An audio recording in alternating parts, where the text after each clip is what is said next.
बांग्लादेश की 2 टीमें अगली चंद रोज़ में पाकिस्तान पहुंचने के लिए पुरजोश तैयारियां मुकम्मल कर ली गई हैं। बांग्लादेश की 2 टीमों की अगले चंद रोज़ में पाकिस्तान आमद मुतवक्का है, जिनमें से एक ए टीम और दूसरी टेस्ट टीम होगी। बांग्लादेश में तैयारियां आखिरी मरहल में हैं। फिटनेस टेस्ट और जिम सेशन हो गए, अब कैंप जारी है। जबकि दूसरी तरफ पाकिस्तान में अभी तक हालात यही हैं कि सिलेक्टर्स खामोश हैं।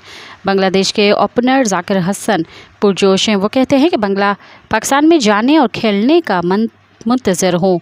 वहाँ एक बार महदूद ओवर्स की क्रिकेट खेली, अब पहली बार तवील फॉर्मेट खेलूँगा। ए टीम के साथ जाकर पहले कंडीशंस की आगाही होगी, जिसका टेस्ट में फ़ायदा होगा। मज़ीद ख़बरनि ऐं तफ़सीलात लाइ विज़िट कयो असांजी वेबसाइट www.awamiNewsHD.com ऐं ॾिसंदा रहो अवामी न्यूज़ HD।